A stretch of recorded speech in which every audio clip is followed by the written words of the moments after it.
തിരുവനന്തപുരത്ത് മാത്രമല്ലടാ, ഡൽഹിയിലുണ്ടാ എനിക്ക് വേണ്ടപ്പെട്ടവര്. നമസ്കാരം. എനിക്ക് ഇവിടെയല്ല അങ്ങ് ഡൽഹിയിലുമുണ്ട് പിടിപാടുന്ന ഒരൊറ്റ ഡയലോഗിലൂടെ, അങ്ങനെ ഒരുപാട് ഡയലോഗുകളിലൂടെ മലയാളി പ്രേക്ഷകരെ ഒരുപാട് വിസ്മയിപ്പിച്ച, അല്ലെങ്കിൽ ഒരുപാട് ഇന്നും നമ്മൾ ചർച്ച ചെയ്തുകൊണ്ടിരിക്കുന്ന ശ്രീ പ്രതാപചന്ദ്രൻ എന്ന അതുല്യ നടൻ. നമ്മൾ മറന്നിട്ടില്ല അദ്ദേഹത്തിൻ്റെ ഓരോ ഡയലോഗുകളും അദ്ദേഹത്തിൻ്റെ അഭിനയ മികവുമൊക്കെ. 4 പതിറ്റാണ്ടോളം മലയാള സിനിമയിൽ നിറഞ്ഞഭിനയിച്ച സജീവ സാന്നിധ്യമായിരുന്ന ശ്രീ പ്രതാപചന്ദ്രൻ്റെ വീടിന് മുന്നിലാണ് നമ്മളിപ്പോൾ ഉള്ളത്. ദേവിപ്രിയ എന്ന വീടിന് മുന്നിലാണ് നമ്മളുള്ളത്. ഇവിടെ ശ്രീ പ്രതാപചന്ദ്രൻ്റെ ഭാര്യയുണ്ട്, നമുക്ക് തൊട്ടപ്പുറത്ത് മകളുണ്ട്, ചെറുമകളുണ്ട്, വീട്ടിലെ വിശേഷങ്ങൾ ഒരുപാട് പറയാനുണ്ട്. അപ്പോൾ നമുക്ക് വീടിനകത്തിരുന്ന് വിശദമായി തന്നെ ഒരുപാട് കാര്യങ്ങൾ ചോദിക്കാം. ഇപ്പോൾ നമുക്ക് ഇവിടെ കാണുന്ന നാട്ടുകാഴ്ചകളാണ്. അവർ ഈ നാട്ടിൽ ഒരാളായി നിന്നുകൊണ്ട് ഇവിടുത്തെ ഓരോ കാര്യങ്ങൾ, ഇവിടുത്തെ തനി നാട്ടുംപുറത്തുകാരായി, ചെന്നൈയിലായിരുന്നു പോയ നാളുകളിൽ ഇവരെല്ലാം താമസിച്ചിരുന്നത്. ശ്രീ പ്രതാപചന്ദ്രൻ്റെ പ്രതാപകാലം മലയാള സിനിമയിൽ നമുക്കറിയുന്നത് പോലെ ആ സമയത്ത് മുഴുവൻ എല്ലാവരും അവിടെയായിരുന്നു. ഇപ്പോൾ എല്ലാവരും നാട്ടിലുണ്ട് അദ്ദേഹത്തിൻ്റെ ഓർമ്മകളിലൂടെ. ഒപ്പം മലയാള സിനിമാ രംഗത്തേക്ക് അഭിനയ സാധ്യതകൾ തേടിക്കൊണ്ട് മകളും ഒപ്പം ചെറുമകളും അഭിനയ രംഗത്തേക്ക് വരാനായി ഉറപ്പിക്കാൻ പോകുന്നൊരു സമയം കൂടിയാണ്. ഏതായാലും അവരുടെ പ്രതീക്ഷകൾ, സ്വപ്നങ്ങൾ, അനുഭവങ്ങൾ, സിനിമാ മേഖലയിലെ ഇതുവരെയുള്ള ബന്ധങ്ങൾ, ആരോടും പറയാത്ത സത്യങ്ങൾ നമുക്ക് വിശദമായി തന്നെ ചോദിക്കാം. ഒരിക്കൽ കൂടി ലെമൺ മീഡിയയിലേക്ക് എല്ലാ പ്രേക്ഷകർക്കും സ്വാഗതം. ലൊക്കേഷനിൽ നമ്മളുള്ള ഒരു ഫീലിംഗ് അപ്പോൾ തോന്നുന്നത്. ഈ സൈക്കിൾ റിക്ഷ പോകുന്നവരെ എന്തുവാടാ എവിടെ പോകുന്നു എന്നൊക്കെ ചോദിച്ച്, പക്ഷെ പുള്ളിക്ക് വിഷമമുണ്ടായിരുന്നു. ഞാൻ ചെയ്യുന്ന ജോലിക്ക് എനിക്ക് നല്ല ഇത് കിട്ടിയാൽ മതി. ഉണക്കം മുന്തിരി പറക്ക പറക്ക മടുക്കുവോള, കുഴപ്പമില്ല, നന്നായിട്ട് ചെയ്യുന്നു എന്നൊക്കെ എന്നെ ഒരു അപ്രീഷിയേറ്റ് ഒക്കെ ചെയ്തിട്ടാണ് പോയത്. നീ വന്ന് ചായയായിട്ട് വിളിക്കുമ്പം ഞാൻ മരിച്ചിരിക്കണം എന്നൊക്കെ പറഞ്ഞിട്ട്.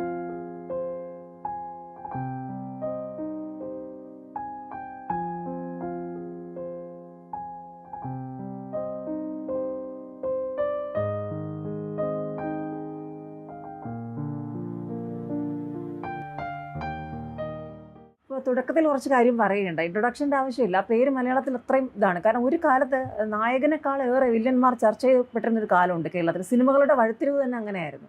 അപ്പോൾ ആ ഒരു അനുഭവങ്ങൾ കുറേ വർഷമായിട്ട് കൂടെ നിന്ന് കണ്ട ആളാണ് ശ്രീമതി ചന്ദ്രിക പ്രതാപ്. അപ്പോൾ ഈ സിനിമ അനുഭവ യാത്രകൾ, ഒപ്പം ആ ഒരു കാലഘട്ടത്തിലെ ഓർമ്മകൾ, അദ്ദേഹത്തെക്കുറിച്ചുള്ള ഓർമ്മകൾ എങ്ങനെയാണ് പ്രേക്ഷകരോട് പങ്കുവെക്കുന്നത്? അദ്ദേഹത്തെക്കുറിച്ചുള്ള ഓർമ്മകളെന്ന് പറഞ്ഞാൽ, സിനിമയ്ക്ക് വരുന്നതിന് മുമ്പ് തന്നെ ഞങ്ങൾ ഫാമിലിയായിട്ട് അടുപ്പമായിരുന്നു, എൻ്റെ ഫാമിലി. അത് ഞാൻ ചെറിയ കുട്ടിയായിരിക്കുമ്പോൾ തൊട്ടേയുണ്ട്. ഒരു പനി വന്നു, പനി വിട്ടിട്ട് ആ ചുമ മാറുന്നില്ല ഇപ്പോൾ. അതെ, ഒരു വിധത്തിൽ ചുമ മാറുന്നാലേ സംസാരിക്കാനും ബുദ്ധിമുട്ടാണ്. അതൊക്കെ സമാധാനമായിട്ട് സംസാരിച്ചാൽ മതി. പിന്നെയാണ് അദ്ദേഹം സിനിമ ഫീൽഡിൽ വന്നതും എല്ലാം. അതിന് മുമ്പേ എൻ്റെ കല്യാണം കഴിക്കുമ്പോൾ കാളിദാസ കലാകേന്ദ്രത്തിലാണ്, മാഞ്ചേട്ടൻ്റെ ഒമാധവൻ അവരുടെ ട്രൂപ്പിലായിരുന്നു. അത് കഴിഞ്ഞിട്ടാണ് സിനിമയിലേക്ക് പോയതുമല്ല. പിന്നെ അതിൻ്റെ ഓർമ്മകളെന്ന് പറഞ്ഞാൽ, പക്ഷെ പുള്ളിക്ക് ഒരു ഇതുള്ളതെന്ന് വെച്ചാൽ, ഏത് ഷൂട്ടിങ്ങിന് പോയിട്ട് രാത്രി വന്നു കഴിഞ്ഞാൽ അവിടെ നടക്കുന്ന എല്ലാ കാര്യങ്ങളും പറയും, വിസ്തരിച്ച് പറയും. അത് നമുക്ക് ഏതാണ്ട് ലൊക്കേഷനിൽ നമ്മളുള്ള ഒരു ഫീലിംഗ് അപ്പോൾ തോന്നുന്നത്. അല്ലാതെ ഞാനങ്ങനെ അധികം ഷൂട്ടിങ്ങുകളൊന്നും ഞാൻ പോകാറില്ല. ഈ കുട്ടിക്കാലത്തെ കലയോടുള്ള ഭയങ്കര താല്പര്യം ഉണ്ടെന്ന് കേട്ടിട്ടുണ്ട്, സ്കൂൾ കാലം മുതലേ. അതിന്റെ ഒരു തീവ്രത, ഈ നമ്മൾ ഏറ്റവും ഒടുവിൽ അഭിനയിക്കുന്ന കാലം വരെ അത് അങ്ങനെ തന്നെ അദ്ദേഹം നിലനിർത്തി എന്നുള്ളത്. അപ്പോൾ അതിനെക്കുറിച്ചുള്ള അദ്ദേഹം പറയാറുള്ള എന്താണ്? ഈ കലയോടുള്ള സ്നേഹത്തിന് കാരണമായിട്ട് എന്താണ് പറയാറുള്ളത്? കലയെന്ന് പറഞ്ഞാൽ പുള്ളിക്ക് അത് കഴിഞ്ഞല്ല ബാക്കിയല്ല. സിനിമയ്ക്കായിരുന്നാലും നാടകത്തിനായിരുന്നാലും പുള്ളി പിന്നെ ഇടയ്ക്ക് പടങ്ങളൊക്കെ കുറഞ്ഞോ പറഞ്ഞ് എനിക്കൊരു നാടകം ട്രൂപ്പ് തുടങ്ങിയാൽ കൊള്ളാമെന്നൊക്കെ. അപ്പം ഞാനിരുന്നുണ്ട് പറയും, ഇനിയിപ്പോൾ അതിൻ്റെയൊക്കെ ആവശ്യമുണ്ടാകും. പക്ഷെ പുള്ളി അടങ്ങിയിരിക്കില്ല അങ്ങനെ. ഇതിനിടയ്ക്കൊരു സീരിയലൊക്കെ എടുക്കുകയൊക്കെ ചെയ്യുമ്പോഴും പറഞ്ഞാൽ എനിക്കൊരു ട്രൂപ്പ് തുടങ്ങണമെന്നൊരു മനസ്സിലിങ്ങനെ ഒരു ഐഡിയ ഉണ്ട്. ഞാൻ പറഞ്ഞു, അതൊക്കെ ഇനിയും ടെൻഷൻ ഉണ്ടാക്കുന്ന കാര്യങ്ങളല്ലേ, റെസ്റ്റ് എടുക്കുക, ഇനിയും അങ്ങനെ വലിയ ഇതിന് പോവണ്ടെന്ന്. അതിലൊന്നും വലിയ ഇതല്ല. എപ്പോഴും എന്തെങ്കിലും കലാപരമായിട്ട് എന്തെങ്കിലും ഇതായിട്ട് വേണം എന്നുള്ളൊരു ചിന്താഗതിയാണ്. പുള്ളി പറയും, ഞാൻ മരിക്കുന്നത് വരെ എനിക്ക് അഭിനയം വിടാൻ പറ്റില്ല. പക്ഷെ അതുപോലെ തന്നെ നടന്നു. പക്ഷെ സിനിമയിൽ ഇത്രയും തീവ്രമായുള്ള ഒരു കാലഘട്ടത്തിൽ കത്തി നിൽക്കുമ്പോഴും അദ്ദേഹം നാടകത്തെ ചേർത്ത് പിടിച്ചു. കാളിദാസ കലാകേന്ദ്രത്തിന്റെ കാര്യം പറഞ്ഞല്ലോ. അപ്പോൾ നാടകത്തോടുള്ള ഒരു വലിയൊരു അടങ്ങാത്തൊരു സ്നേഹം, അതിനെക്കുറിച്ച് അദ്ദേഹം എന്താണ് പറയാറുള്ളത്? സിനിമയിൽ വന്നെങ്കിലും നാടകത്തെ കാണുന്ന രീതി, അതിനെക്കുറിച്ചും പറഞ്ഞിട്ടുണ്ടാവും.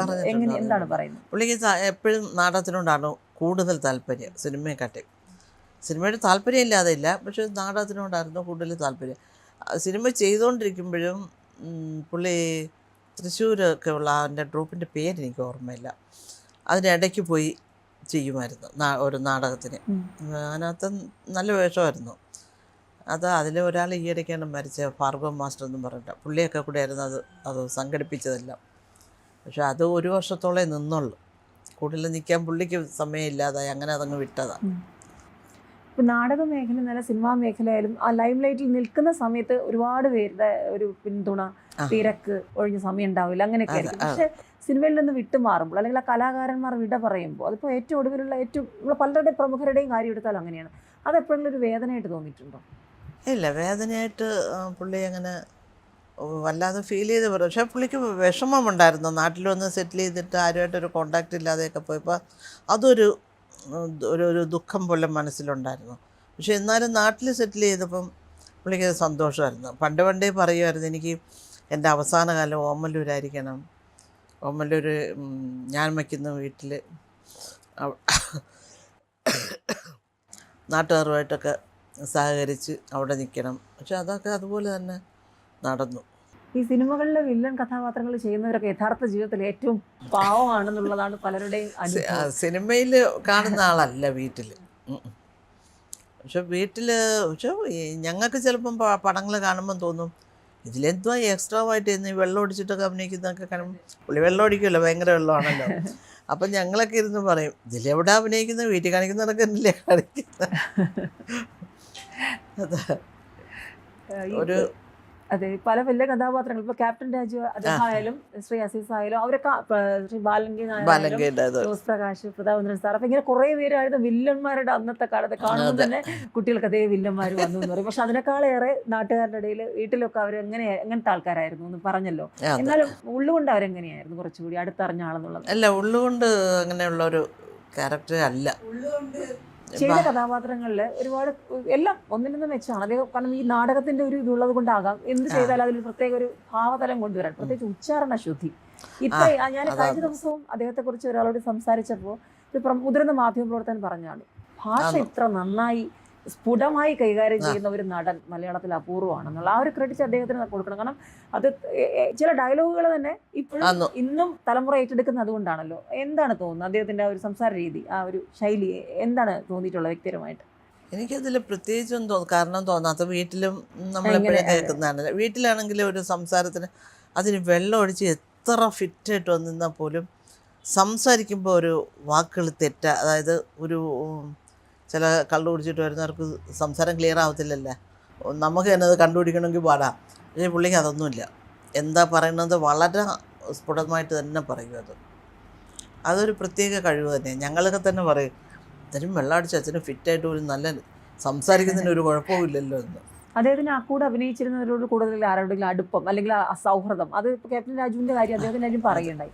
ഇപ്പം പ്രധാന താരങ്ങളായ അന്ന് കൂടെ അഭിനയിച്ച നായകന്മാരായുള്ളവരൊക്കെ ഇപ്പോഴും തിളങ്ങി നിൽക്കുന്ന സമയം ശ്രീ മമ്മൂട്ടി, ശ്രീ മോഹൻലാൽ, എല്ലാവരും ആരോടെങ്കിലും കൂടുതൽ അടുപ്പമുള്ളതായിട്ട് അദ്ദേഹം പറഞ്ഞിട്ടുണ്ടോ? അനുഭവങ്ങൾ അങ്ങനെ ഒന്നും പറയാറില്ല. പക്ഷേ എല്ലാവരോടും വലിയ ഇഷ്ടമായിരുന്നു. മമ്മൂട്ടി ആയിരുന്നാലും ശരി, മോഹൻലാലായിരുന്നാലും എല്ലാവരോടും ഉണ്ടത്. പിന്നെ കൂടുതൽ ചിലപ്പം പറയാറുണ്ട് നമ്മുടെ ജോസ് പ്രകാശ് സാറിനെ പറ്റി. പുള്ളിയൊക്കെ സീനിയറും ആണല്ലോ, ഇവരുടെയൊക്കെ പ്രധാനക്കാട്ടി സീനിയറായിരുന്നല്ലോ. അപ്പോൾ അദ്ദേഹത്തിനെ പറ്റിയൊക്കെ പറയുമ്പോഴൊക്കെ പക്ഷെ പുള്ളി ഇടയ്ക്കിടയ്ക്ക് വീട്ടിൽ വിളിക്കുകയൊക്കെ ചെയ്യുമായിരുന്നു. അന്നും നല്ല ഇഷ്ടമായിരുന്നു. സുഖമില്ലായിരുന്നപ്പം പോയി കാണുകയൊക്കെ ചെയ്യുമായിരുന്നു നാട്ടിൽ. ഒരു കാര്യം കൂടി, പല കലാകാരന്മാരും അംഗീകാരങ്ങൾക്ക് പുറകെ അന്വേഷിച്ച് നടക്കാറുണ്ട്. അവരെ തേടി വരികയാണ്, അദ്ദേഹത്തിനെ തേടിയിട്ടും ഈ ജനങ്ങളുടെ മനസ്സിൽ ഇന്നും അദ്ദേഹം ഉണ്ട് എന്നുള്ളത് തന്നെയാണ് ഒരു പുരസ്കാരമായിട്ട് കാണേണ്ടത്. പക്ഷേ വേണ്ട അർഹിച്ച രീതിയിലൊരു ആദരം അല്ലെങ്കിൽ അംഗീകാരം കിട്ടിയോ എന്നുള്ള ഒരു കാര്യത്തിൽ എന്തെങ്കിലും ഒരു ആശയക്കുഴപ്പം തോന്നാറുണ്ടോ എപ്പോഴും? അതുണ്ട്. പുള്ളിയുടെ ഇതിനനുസരിച്ചുള്ളൊരു ആദരവ് കിട്ടിയിട്ടില്ല, ഇല്ലെന്ന് തന്നെ പറയണം. പക്ഷെ അതിലൊന്നും പുള്ളി അങ്ങനെ ഒരു വറീഡായി കണ്ടിട്ടില്ല, ഒന്നും പറയത്തുമില്ല. എനിക്കുള്ളത് എനിക്ക് തന്നെയാണെന്ന് പുള്ളി പറയത്രേ ഉള്ളൂ. അല്ലാതെ അതിനെപ്പറ്റി കൂടുതൽ ചിന്തിച്ച് എനിക്കിതുപോലെ ചെയ്തില്ലല്ലോ, അല്ലെങ്കിൽ എനിക്ക് ആ ഒരു അംഗീകാരം കിട്ടിയില്ലല്ലോ എന്നുള്ളൊരു, ചിലപ്പോഴെങ്ങാനും ഒന്ന് ഇതല്ല ഞാൻ പ്രതീക്ഷിച്ച അത്രയും വന്നില്ല എന്നിങ്ങനെ പറയും. ഈ നാടക ട്രൂപ്പ് സ്ഥാപിക്കണം എന്നൊരു ആഗ്രഹം ഉണ്ടായിരുന്നല്ലോ. ഇനിയിപ്പം മക്കളുണ്ട്, അമ്മ നാട്ടിലുണ്ട്, എന്തെങ്കിലും അത് സംബന്ധിച്ച് ചെയ്യാൻ സാംസ്കാരിക വകുപ്പോ അല്ലെങ്കിൽ എന്തെങ്കിലും സിനിമാ സംഘടനകളോ ആരെങ്കിലും അവരുടെ ശ്രദ്ധയിൽപ്പെടുത്തിയിട്ടുണ്ടോ? എന്തെങ്കിലും ചെയ്യാൻ ആഗ്രഹമുണ്ടോ? ഒന്നും ചെയ്തിട്ടില്ല. എന്തെങ്കിലും ചെയ്യാൻ ആഗ്രഹിക്കുന്നുണ്ടോ ഇനി? ഇല്ല, ഇനിയിപ്പം മക്കളൊക്കെ അവരവരുടെ ഫാമിലിയായിട്ട് അവർ സെറ്റിൽഡാണ്. അപ്പോൾ പിന്നെ അവർക്ക് എന്ത് തോന്നുന്നോ ചെയ്യണമെന്ന് തോന്നുന്നു അതായിട്ട്. ഇളയാൾ ഇവിടെ ഇല്ല, ഇളയാൾ ദുബായിലാണ്, ഫാമിലിയായിട്ട് അവിടെ തന്നെ അവർ. അപ്പോൾ പിന്നെ അവരുടെ താല്പര്യം എന്താണെന്ന് വെച്ചാൽ അത് അതുപോലെ നടക്കട്ടെ എന്നുള്ളതാണ്. ഇഷ്ടപ്പെട്ട ഒരു കഥാപാത്രം ഏതായിരിക്കും? ഏതെങ്കിലും ഒന്ന് പറഞ്ഞാൽ ഏറ്റവും കൂടുതൽ കണ്ടപ്പോൾ അതിൽ അത് നല്ലതായി, വളരെ നന്നായി എന്ന് പറഞ്ഞിട്ടുള്ളത് ഏതാണ്? CBI അതിലെ നാരായണൻ എന്ന് പറഞ്ഞ ക്യാരക്ടർ തന്നെ വളരെ ഇപ്പോഴും അത് പലപ്പോഴും കാണുന്നതുകൊണ്ട് ആ സീൻ പോലും ഓർമ്മയാണ്. അതിലൊക്കെ നല്ല സീനുകളായിരുന്നു. മമ്മൂട്ടി ചീസ് ഒളിക്കുന്നതൊക്കെ പോയി. മലയാള സിനിമയിൽ നിന്നും പതിവായി എപ്പോഴും നമ്മൾ കാണാറുള്ളൊരു പ്രവണത താരപുത്രിമാർ സിനിമയിലേക്ക് വരാറുണ്ട്. അത് ഒരുപാട് ചർച്ചയാകാറുമുണ്ട്. മലയാള സിനിമയിൽ ഇപ്പോഴത്തെ പ്രമുഖ നായക നടന്മാരുടെയൊക്കെ മക്കൾ സിനിമയിൽ സജീവമായുണ്ട്. അതുപോലെ തന്നെ പല പ്രധാനപ്പെട്ട കഥാപാത്രം ചെയ്തവരുടെ ഒരു തലമുറ വീണ്ടും സിനിമയിലേക്ക് വരുന്നതുമുണ്ട്. രാഷ്ട്രീയത്തിലും സിനിമയിലും അത് പതിവ് കാഴ്ചയാകുമ്പോൾ ഇവിടെ അഭിനയമോഹമുള്ള ഒരുപാട് പ്രതിഭകൾ ഈ വീട്ടിലുമുണ്ട്. ശ്രീ പ്രതാപേന്ദ്രൻ്റെ മകൾ അഭിനയമോഹവുമായി മറ്റൊരു പ്രതിഭ ഇവിടെ ഉയർന്നു വരുന്നുണ്ട്.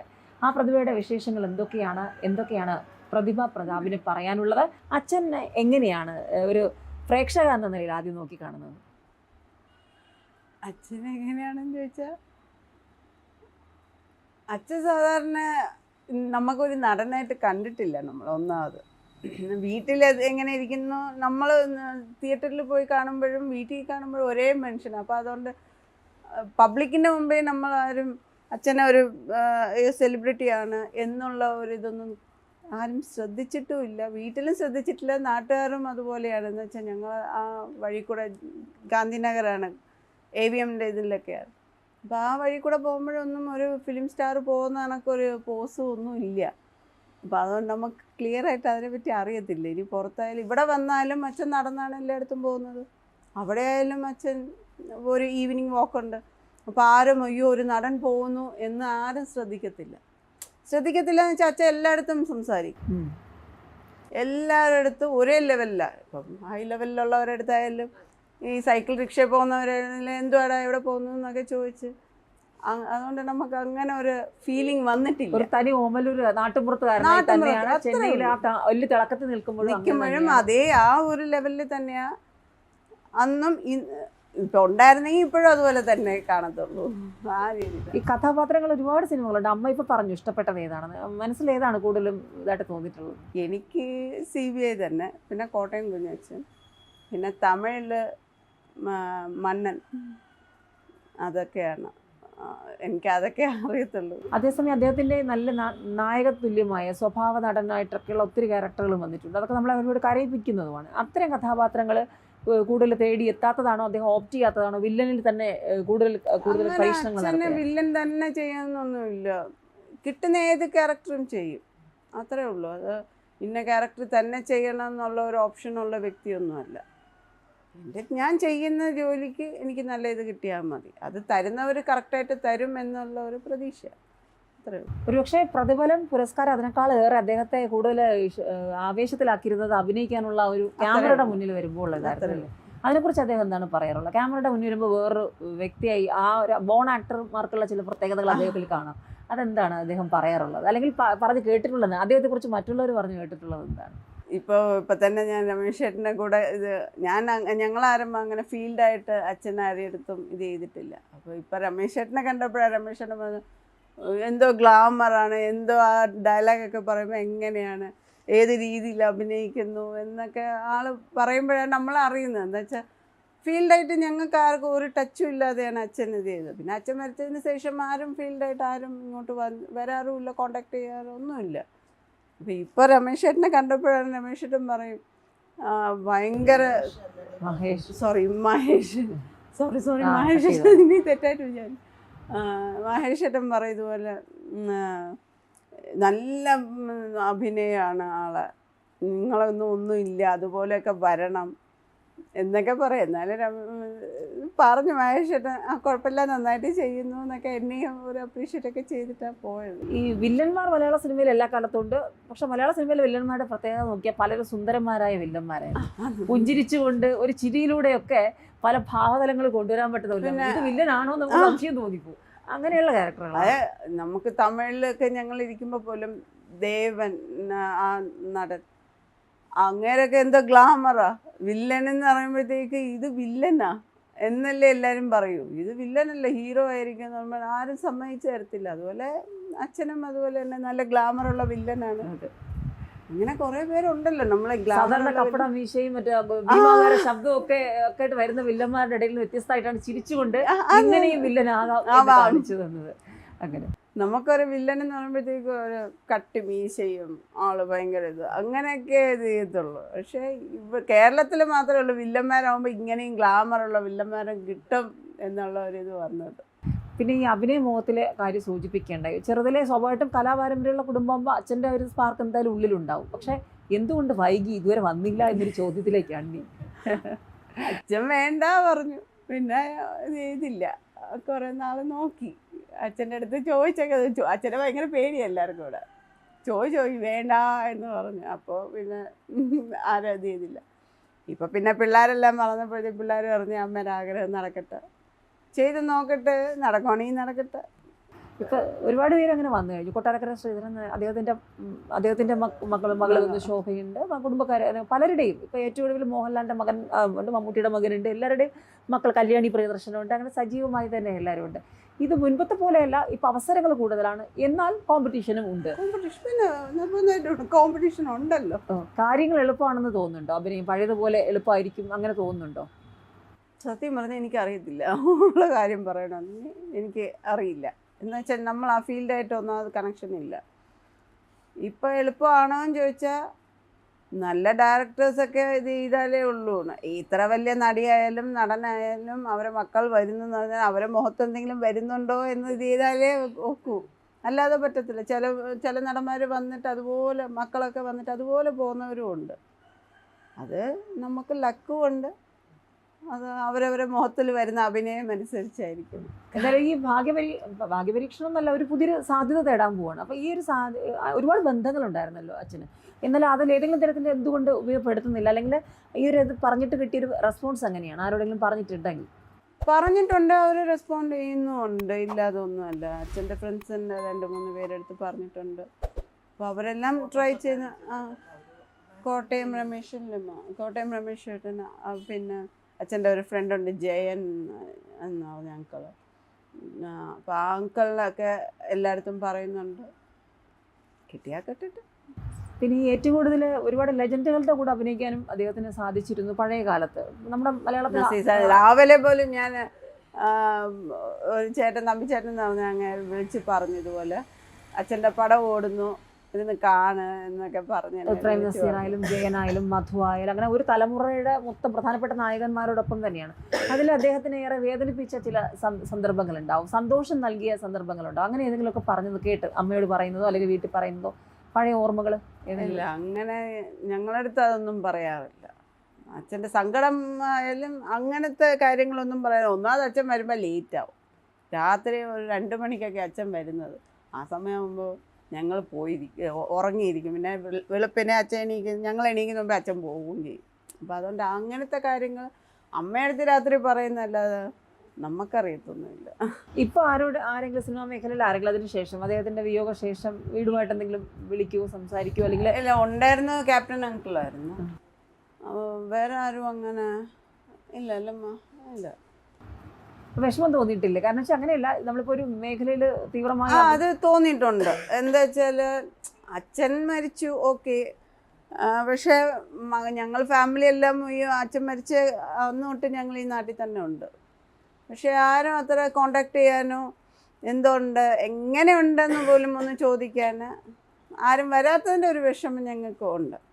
അവർ സാമ്പത്തികമായിട്ടൊന്നും ചെയ്യേണ്ട, വേറെ ഒന്നും വേണ്ട, എന്നാലും ഒരു വാക്ക് അത് കിട്ടാത്തതിൻ്റെ ഒരു വിഷമം എല്ലാവർക്കും ഉണ്ട്. കാരണം ഇവരൊക്കെ മലയാള സിനിമയുടെ ചരിത്രം സൃഷ്ടിച്ചവരാണ്. അപ്പോൾ എന്നും ചരിത്ര ലിപികൾ ഇങ്ങനെ എടുത്ത് നോക്കുമ്പോൾ അതിലൊക്കെ ഉള്ള ഇതിൽ എഴുതിപ്പെടുത്തേണ്ട പേരുകളാണ് ഇതൊക്കെ. അപ്പോൾ അങ്ങനെയുള്ളപ്പോൾ ശരിക്കും പറഞ്ഞാൽ നാട്ടിൽ വന്നതിന് ശേഷമാണ് ഞങ്ങൾക്ക് പ്രതാപേന്ദ്രൻ എന്താണ് എന്നുള്ളത് അറിയാൻ മെയിൻ റീസൺ അതാണ്. എന്താ വെച്ചാൽ അവിടെ ചെന്നൈയിൽ താമസിച്ചാലും നമ്മളെ കൂടെ ഇരിക്കുന്ന അച്ഛനാണെന്നുള്ള ഇതല്ലേ ഉള്ളൂ. പുറമേ നമ്മൾ അച്ഛൻ്റെ ഇത് പോസായിട്ട് കാണുന്നുമില്ല.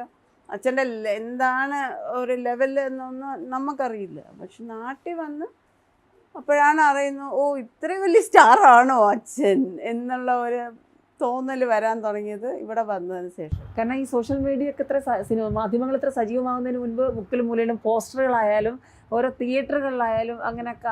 അത് മെയിനായിട്ട് അവിടെ തിയേറ്റർ മലയാള പടം അല്ലല്ലോ കൂടുതൽ, തമിഴ് പടം.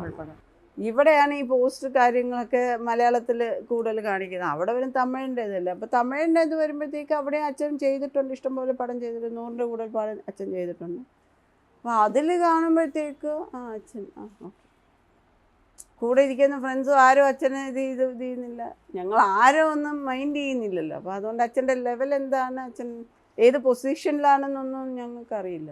പക്ഷെ ഇവിടെ വന്നപ്പോഴത്തേക്ക് പക്ഷേ എന്തുകൊണ്ട് ആരും കോണ്ടാക്ട് ചെയ്യുന്നില്ല എന്നുള്ള ഒരു വിഷമം ഞങ്ങൾക്ക് നന്നായിട്ടുണ്ടായിരുന്നു. അച്ഛൻ മരിച്ച സമയത്ത് ഇഷ്ടംപോലെ ആൾക്കാർ വന്നു, കണ്ടു, എല്ലാം ഇത് ചെയ്തു. അതിന് ശേഷമല്ലേ വേണ്ടത്, ഒന്നും വേണ്ട, ഒരു വാക്ക് മതിയായിരുന്നു. ആ ഫാമിലി എന്ത് ചെയ്യുന്നു, സിനിമയ്ക്ക് സംഭാവന ചെയ്ത ഒരു വ്യക്തിയുടെ കുടുംബം എന്നുള്ള നിലയ്ക്ക് അങ്ങനെ എന്തെങ്കിലും ഒന്ന് തിരക്കായിരുന്നു.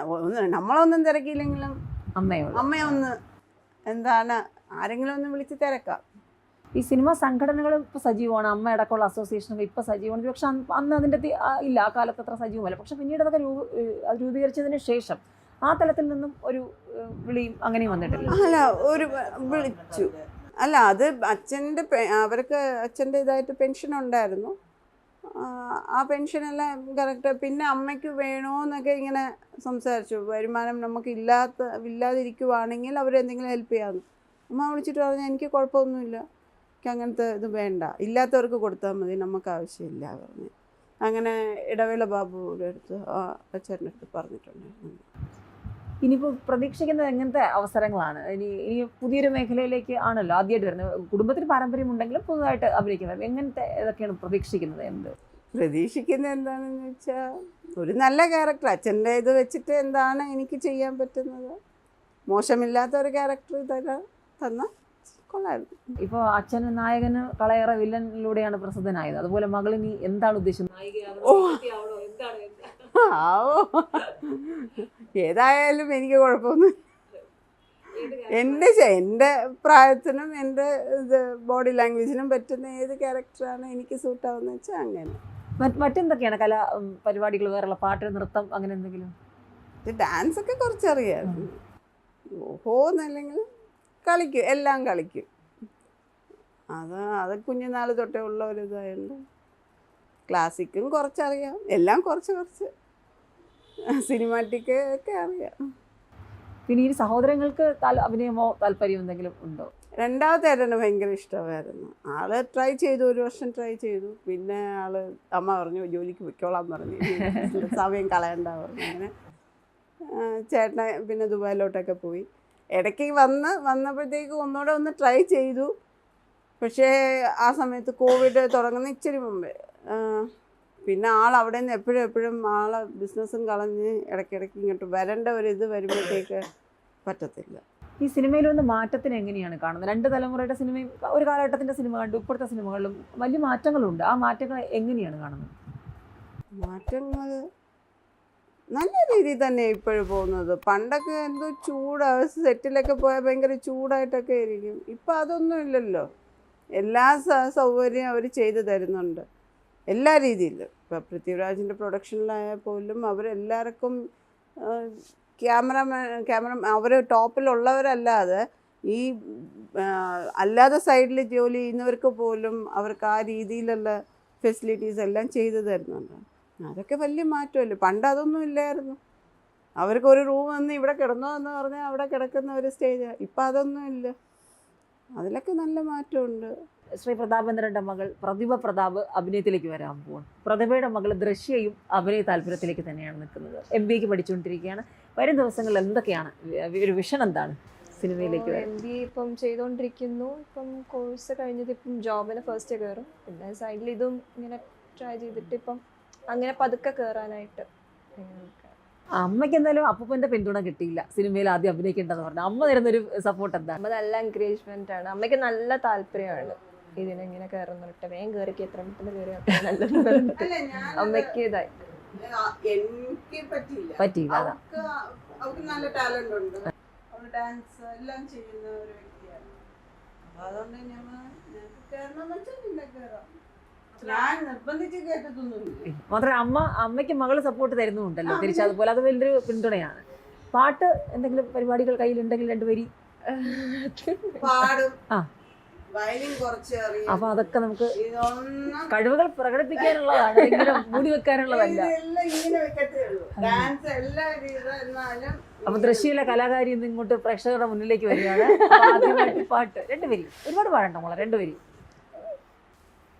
വരവീണ മൃദുപാണി വനരുഹലോചനരാണി സുരുചിരഭം ഭരവേണി സുരനുത കല്യാണി. ഇനി ഒരു സിനിമ പാട്ട് 2 വരി ഏതെങ്കിലും. ഉണക്കമുന്തിരി പറക്ക പറക്ക മടുക്കുവോളത്തിനക്ക തിരക്കത്തേനും കൊത്തൊന്നു കൊറിക്ക കൊറിക്ക വെത്തலை പാക്കും ചവയ്ക്ക ചവയ്ക്ക പന്തല് മുഴുവൻ തിരക്ക തിരക്ക. മതി, എനിക്ക് കിട്ടത്തില്ല. വയലിൻ ഞാൻ ഇങ്ങനെ തൊഴും വയലിൻ കാണുമ്പോ. അത് പോട്ടെ. അപ്പൂപ്പന്റെ സിനിമകളിൽ കണ്ടിട്ടുള്ളതിൽ ഏറ്റവും ഇഷ്ടപ്പെട്ടിട്ടുള്ളത് ഏതാണ്? മനുവിന്റെ ഇഷ്ടം. ഓ, മനുമകൾ. ശരിയാണ്, കുട്ടികൾ മുഴുവൻ ആഘോഷാക്കിയ ഒരു സിനിമയാണ്. അതിലെ അതും അങ്ങനെയാണ്. വില്ലൻ ട്രോൾ ചെയ്യുന്ന കണ്ടു കഴിഞ്ഞ ഞാൻ പറഞ്ഞു, ഈ കോളേജിൽ നിന്ന് എനിക്ക് എത്ര എണ്ണമായിരുന്നു. ഞാൻ പറഞ്ഞു, എത്ര ഒരു മൊത്തം മതിയാക്കാൻ പറഞ്ഞു. എന്റെ അച്ഛൻ ഇങ്ങനെ ഇട്ട് ചെയ്യല്ലേടി, കഷ്ടമുണ്ടെന്ന്. എപ്പോഴും ആ മനോഹരന്റെ ആ ഫോട്ടോ വെച്ചിട്ടാണ് ഒவ்வொரு സീന് കാണിക്കുന്നത്. അതുപോലെ ഇപ്പോഴത്തെ തലമുറയിലെ നായികമാരെയൊക്കെ ഇഷ്ടമുള്ളവർ ആരൊക്കെയാണ് ഇഷ്ടപ്പെടുന്നത്? എനിക്ക് സായ് പല്ലവി ഇഷ്ടം. സായ് പല്ലവി. അതുപോലെ നടന്മാരില് എനിക്ക് ടോവിനോ. ഈ മലയാള സിനിമയിൽ വന്ന ഈ മാറ്റം, പൊതുവിൽ സിനിമയിൽ നല്ല മാറ്റം ഉണ്ടല്ലോ. കുറെ കാലം കൊണ്ട് സിനിമ കുടുംബമായിട്ട് ഓരോ നിങ്ങളോട് ചർച്ച ചെയ്യുന്നുണ്ടാവും. മാറ്റങ്ങളൊക്കെ എങ്ങനെയാണ് കാണുന്നത്? കോളേജിൽ നിങ്ങളുടെ കുട്ടികളുടെ ഇടയിലുള്ള ഈ ചർച്ചയൊക്കെ എങ്ങനെയാണ്? അപ്പൂപ്പൻ്റെ കാര്യം പറയും, ആ കാലത്തെ സിനിമ, ഇപ്പോഴത്തെ സിനിമ. അവിടെ പഴയ കോളേജിൽ അത് കൂടുതലും എന്താ പറയാ, കളിയാക്കലാണ്. എന്ന് വെച്ചാൽ കളിയാക്കലെന്ന് വെച്ചാൽ അങ്ങനല്ല, ഇങ്ങനെ അറിയുമ്പോൾ ആദ്യം പറയുന്ന മറ്റേ CBI ഡയറി ഗ്രൂപ്പിനെ ബേസ് ചെയ്തിട്ട് ആരെങ്കിലും പെട്ടെന്ന് ഇങ്ങനെ ചുമ്മാ നടന്നു എന്നൊക്കെ, ആ എടാ CBI എന്നൊക്കെ പറഞ്ഞിട്ട് അങ്ങനെയൊക്കെ ചെയ്താ കളിയാക്കുന്നത്. അപ്പൊ ഇങ്ങനെ ചോദിക്കും, അപ്പൊ ദൃശ്യം എവിടെ പോകുന്നത്? ഞാൻ പോവാ, ഇതൊക്കെ പോവാ. അപ്പം അങ്ങനത്തെ ഇതിലൊക്കെയാണ്. അല്ലാണ്ട് ആ ഡയലോഗ് എന്ന് പറയാൻ പറ്റും. ഇവിടെ എല്ലാം ഡൽഹിയിലുണ്ടാ കൂടി അതിന് പെർഫെക്റ്റ് ഇവിടെയാണ്. അത് 2 കൂടെ ചേർന്ന് പറഞ്ഞാലും മതി. എനിക്ക് ഡൽഹിയിലുണ്ടടാ പിടി. ഞാൻ പറഞ്ഞില്ലേ, എനിക്കിവിടെ മാത്രല്ലടാ, ഡൽഹിയിലുണ്ടടാ പിടി. ഉണ്ട്, 2 ഉണ്ട്. അങ്ങനെ. അപ്പോൾ ഇനിയിപ്പോൾ എന്തായാലും ഈ കോളേജിൽ ക്യാമ്പസിലൊക്കെ ഇങ്ങനെ കലാശ്രമങ്ങളൊക്കെ നടത്തുന്നുണ്ട്. എന്തെങ്കിലുമൊക്കെ ഇപ്പോൾ പാടുന്ന പോലെ, വയലിനൊക്കെ പോലെ ഡാൻസ്. ഡാൻസ് ഏതാണ് പഠിക്കുന്നത്? പഠിച്ചിട്ടില്ല, എന്ന് വെച്ചാൽ കുഞ്ഞിലെ ജസ്റ്റ് കുറച്ച് ഒരു 2-3 ഇയേഴ്സ് സിനിമാറ്റിക് ഡാൻസ്, വെസ്റ്റേൺ. അപ്പോൾ ഇപ്പോൾ എവിടെയെങ്കിലും പുതുതായിട്ട് എൻട്രിക്ക് ശ്രമം നടത്തി? അമ്മ ഇപ്പം ഒന്നൊരു ചെയ്തു കഴിഞ്ഞു, എന്തെങ്കിലും ചെയ്തിട്ടുണ്ടോ? ഇപ്പോൾ തുടങ്ങാൻ പോവുകയാണെങ്കിൽ? ഞാൻ അന്ന് സിനിമ ആ കാലത്തെ എല്ലാവരും ഒരു കുടുംബം പോലെയാണെന്ന് കേട്ടിട്ടുണ്ട്, സിനിമാ മേഖലയിലുള്ളവർ. പ്രേം നസീർ സാറൊക്കെ ആയാലും എല്ലാവരും, ശ്രീജയൻ, നമ്മുടെ അനശ്വര നടന്ന അദ്ദേഹമൊക്കെ, എല്ലാവരും നടികളായിരുന്നാലും എല്ലാവർക്കും അങ്ങോട്ടും ഇങ്ങോട്ടൊരു ബന്ധമുണ്ട്. ഒരാൾക്ക് വർക്ക് കുറവാണ്, അവർക്ക് സാമ്പത്തികമായി ഇച്ചിരി പ്രശ്നമുണ്ടെന്നുണ്ടെങ്കിൽ ഒരു ലൊക്കേഷൻ ചിലപ്പോൾ ഇന്നാർക്ക് വർക്ക് കുറവാണ്, ആ പുള്ളി ഏതിനെങ്കിലും കയറ്റണം. വളരെ അത് ഒരു ഫാമിലി ആയിരുന്നത്. മറ്റുള്ളവരെ അറിയാനും അവരെ സഹായിക്കാനുമുള്ള ഒരു മനസ്സുണ്ടായിരുന്ന ആ കാലഘട്ടം. ഒരു കൂട്ടായ്മ കൂടുതലായിരുന്നു അല്ലേ? ഇപ്പോൾ സംഘടനകളുള്ളതിനേക്കാളും വലിയ കൂട്ടായ്മ ഉണ്ടായിരുന്നു. ഒരു എന്താ പറയുക, എല്ലാവരും ഒരു അവരവരുടെ ആളുകളാണ്, ഇത് നമ്മുടെ സ്വന്തമാണെന്നുള്ള ഒരു മെൻറ്റാലിറ്റിയാണ്. അന്ന് വീട്ടിൽ ആരൊക്കെയാണ് വന്നിട്ടുള്ളത് അവിടെ? ആ സമയത്ത് ഒരുപാട് പേര് വന്നിട്ടുണ്ട്. ഇപ്പോഴത്തെ മോഹൻലാലും മമ്മൂട്ടിയുടെ മുമ്പ് മമ്മൂട്ടിയൊക്കെ അന്ന് അത്രയും പേര് വന്നിട്ടില്ല, ആ സമയത്ത് വന്നിട്ടുണ്ട്. പിന്നെ ഞങ്ങളങ്ങനെ അധികം എനിക്ക് പിള്ളേരെ പഠിപ്പിക്കലും പിള്ളേരുടെ കാര്യം നോക്കലും വീട്ടുകാര്യങ്ങളൊക്കെ ആയിട്ട് അങ്ങനെ പോകും. വീട്ടിൽ ജോലിക്കാരുണ്ടെന്നുണ്ടെങ്കിലും പിള്ളേരുടെ കാര്യത്തിനൊന്നും ഇടപെടിക്കത്തില്ല. സിനിമാ ജീവിതത്തിന്റെ തിരക്കൊന്നും ബാധിച്ചിട്ടേ ഇല്ല അങ്ങോട്ട്. ഒന്നുമില്ല. പിന്നെ പുള്ളി കൂടുതൽ വരാതിരിക്കുമ്പോൾ മാത്രം ഞാൻ പറയും, പിള്ളേരെ ചോദിക്കുമ്പോൾ അച്ഛൻ കളഞ്ഞിട്ട് പോയതാണോ, അങ്ങനെയുള്ളായിരുന്നു. അല്ലാതെ പുള്ളിയാണെങ്കിൽ സിനിമയുടെ കാര്യത്തിനൊന്നും പോകുമ്പോഴൊന്നും ഞങ്ങളെ കൂട്ടാറില്ല. ഞാനതിന് താല്പര്യപ്പെടാറുമില്ല. അതിനോടൊരു പിന്നെ എനിക്ക് സമയം കറക്റ്റായിരിക്കും. കുട്ടികളുടെ കാര്യവും വീട്ടിലെ കാര്യങ്ങളും പുള്ളിയുടെ കാര്യമൊക്കെ നോക്കി വരുമ്പം അങ്ങനൊരു ചിന്തയെ പോകത്തില്ല. സംസ്കാര ചടങ്ങൊക്കെ ഇവിടെ നാട്ടിൽ തന്നെ ഇല്ല? ഇവിടെ അച്ഛല്ല, ഈ വീട്ടിലാണ് മരിച്ചത്. തൊട്ടടുത്ത് തന്നെ കുടുംബം. ഇപ്പം ബോഡി സംസ്കരിച്ച് അവിടെ കൊണ്ടുപോയിട്ടാണ്. പിന്നെ അതിന് ശേഷം പിന്നെ ഈ അസ്ഥി വെച്ച് വിളക്കെത്തിക്കുന്നതൊക്കെ ഒരു വർഷമാണ് ഞങ്ങളുടെ ഭാഗത്തോട്ട്. ഇവിടെ അത്രയൊന്നുമില്ല. അപ്പം മക്കൾ പറഞ്ഞില്ല, ഒരു വർഷം തന്നെ വയ്ക്കണം. അങ്ങനെ പിന്നെ അപ്പോൾ പിന്നെ അതിന് ഞങ്ങൾ ഇവിടെ തന്നെ അങ്ങ് നിന്നു. അതങ്ങനെ അങ്ങ് കണ്ടിന്യൂ ആയി. ഈ ആരോടും പറയാത്ത അനുഭവങ്ങൾ, ഓർമ്മകളെന്ന് പറയുന്ന പോലെ ഏതെങ്കിലുമൊക്കെ അദ്ദേഹം എന്തെങ്കിലും പറഞ്ഞിട്ടുണ്ടോ? അങ്ങനെ എന്തെങ്കിലും പറയാൻ ബാക്കി വെച്ചത്, അല്ലെങ്കിൽ അത് സിനിമാക്കാരോട് പറയണമെന്ന് തോന്നിയിട്ടുള്ളത് എന്തെങ്കിലും അദ്ദേഹം അങ്ങനെ ഒന്നും പറഞ്ഞിട്ടില്ല. പുള്ളിക്ക് ഈ ഒരു വിഷമം ഉണ്ടായിരുന്നു. പുള്ളി വിചാരിച്ച അത്രയും ഒരു നല്ല ക്യാരക്ടർ ചെയ്യാൻ പറ്റിയിട്ടില്ല എന്നുള്ളൊരു അതുണ്ടായിരുന്നു ഉള്ളിൽ. പിന്നെ അവസാന സമയമായപ്പോഴത്തേക്ക് വർക്കുകളില്ലായിരുന്നു. ഇവിടെ തന്നെ അങ്ങ് നാട്ടിൽ തന്നെ പുള്ളിയൊരു നിർബന്ധമായിരുന്നു നാട്ടിലോട്ട് സെറ്റിലാവണം, ഇവിടെ ഓമല്ലൂർ തന്നെ വരണമെന്ന്. നാട്ടിലേക്ക് പോകണമെന്ന് പറഞ്ഞപ്പോൾ ഞങ്ങളെല്ലാം പറഞ്ഞു, എന്നാൽ ട്രിവാൻഡ്രത്തോ എറണാകുളത്തോ ഫ്ലാറ്റ് അങ്ങനെ എടുക്കാം. ആദ്യമൊക്കെ പറഞ്ഞ് എറണാകുളത്തേക്ക് മാറുകയാണെന്ന്. അത് കഴിഞ്ഞപ്പോൾ ഇല്ല, എനിക്ക് എൻ്റെ നാട്ടിൽ തന്നെ പോകണം. അങ്ങനെ ഇങ്ങോട്ട് പോന്ന. ഇങ്ങോട്ട് വന്നപ്പം മൂത്തവൻ്റെ ഭാര്യയും കുട്ടിയും ഇവിടെ കൊണ്ടുവന്ന് വിട്ട അച്ഛനായിട്ട് എനിക്ക് പെട്ടെന്ന് ഇങ്ങോട്ട് പോരാൻ പറ്റിയില്ല. കാരണം ഇളയ മോൻ അവിടെ ജോലിയായി, ഇയാൾക്ക് അവിടെ തന്നെ ജോലി. മോളിവിടെ ഇല്ല, മോള് പാലക്കാടായിരുന്നു. അപ്പോൾ പെട്ടെന്ന് വരാൻ പറ്റാതെ ഞാൻ പറഞ്ഞു, ഇവരെ ഒന്ന് ഇതാക്കിയതിന് ശേഷം ഞാൻ നാട്ടിൽ വരാം. അപ്പോൾ അമ്മയുണ്ടായിരുന്നു, പുള്ളിയുടെ അമ്മയുണ്ടായിരുന്നു ഇവിടെ. അവരെല്ലാവരും കൂടെ ഉള്ളവന്ന് ഒരു അസുഖമായിട്ടൊന്നും കിടന്നതൊന്നുമില്ലല്ലോ, പെട്ടെന്നുള്ള മരണമാണ്. അപ്പോൾ ഇടയ്ക്ക് ആയുർവേദ ട്രീറ്റ്മെൻറ്റിന് പോയി, വേറെ ഒന്നിനുമല്ല, ബോഡി ഒന്ന് ഇതാവാൻ വേണ്ടിയിട്ട്. അതിലൊക്കെ പോയി. അപ്പോഴും പോകുമ്പോഴും ഞങ്ങളെല്ലാം പറഞ്ഞു, ഞാനും എതിർത്ത മക്കളും പറഞ്ഞു വേണ്ട, കാരണം ഡ്രിങ്ക്സ് കഴിക്കാതിരിക്കില്ല പുള്ളി. സിഗരറ്റ് നിമിഷത്തിന് ഇങ്ങനെ വലിച്ചുകൊണ്ടേ ഇരിക്കുന്നതാണ്. ഇത് രണ്ടും ആയുർവേദത്തിന് പോയാൽ പറ്റത്തില്ല. ഇത് ചെയ്തിട്ട് ആയുർവേദത്തിൻ്റെ ചികിത്സ കൂടി എടുത്തു. ആയുർവേദം ചെയ്ത് ആ സമയത്ത് ഹോസ്പിറ്റലിൽ 13 ദിവസം അഡ്മിറ്റായിരുന്നു. അപ്പോൾ ഞാൻ ചോദിച്ചെന്നാൽ ഞാൻ വരട്ടെ എന്ന് ചോദിച്ചപ്പോൾ പറഞ്ഞു വേണ്ട, ആരും വരണ്ട, ഇവിടെ തന്നെ ആളുകളുണ്ട് എന്ന് പറഞ്ഞു. അപ്പോൾ ഡോക്ടറോട് ചോദിച്ചപ്പോഴും ഡോക്ടർ പറഞ്ഞു വേണ്ട, നന്നായിട്ട് തന്നെ ഇരിക്കുന്നു, വേറെ കുഴപ്പമൊന്നുമില്ല. അത് കഴിഞ്ഞ് വീട്ടിൽ വന്നു.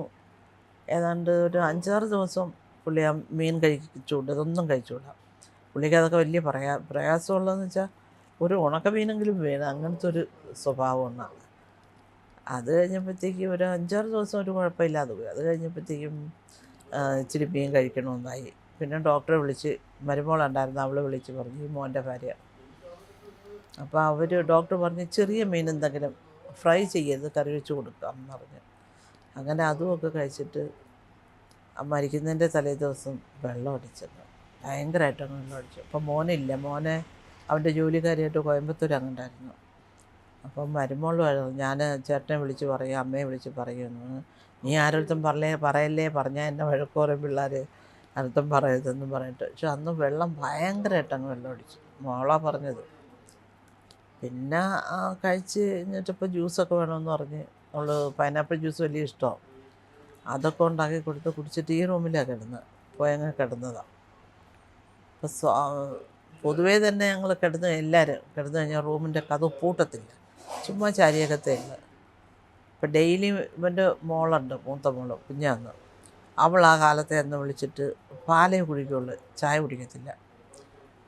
അത് തണുത്ത പാല്, ചൂട് പാല് കുടിക്കത്തില്ല. പാല് രാത്രിയിലെ ഫ്രിഡ്ജ് വെച്ചേക്കുക, അതെടുത്തൊരു ശകലം പഞ്ചസാര ഇട്ട് അതാണ് കുടിക്കുന്നത്. കുഞ്ഞാണ് ചെന്ന് വിളിക്കുന്നത് എപ്പോഴും. അന്ന് കൊച്ചു പോയി വിളിച്ചിട്ടൊന്നും എണീച്ചിരുന്നില്ല. അങ്ങനെ അവളോട് പറഞ്ഞ അപ്പൂപ്പ എണീക്കുന്നില്ല എന്ന്. അങ്ങനെ അവൾ അന്നോടൊന്ന് വിളിച്ചു, അച്ചായനേക്ക് പാലെടുത്ത് വെച്ചു എന്നിട്ട് അനങ്ങുന്നില്ല. അപ്പോൾ അവൾക്ക് പേടിയായി, ടെൻഷനായി, ആരും ഇല്ലല്ലോ.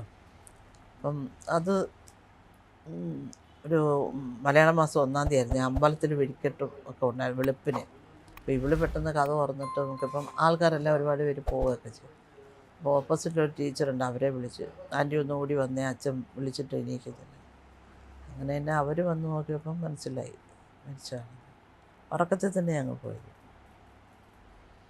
അതൊക്കെ പുള്ളിയുടെ ആഗ്രഹമായിരുന്നത്. പണ്ട് മുതലേ എന്നോട് പറയും, എനിക്ക് ഉറക്കത്തിൽ പോകണം, ഓമല്ലൂർ എൻ്റെ വീട്ടിൽ കിടന്നിട്ട് ഉറക്കത്തിൽ പോകണം, നീ വന്ന് ചായയായിട്ട് വിളിക്കുമ്പം ഞാൻ മരിച്ചിരിക്കണം എന്നൊക്കെ പറഞ്ഞിട്ട്. ഒരു ദിവസം പോലും നിന്നെ കഷ്ടപ്പെടുത്തരുത്.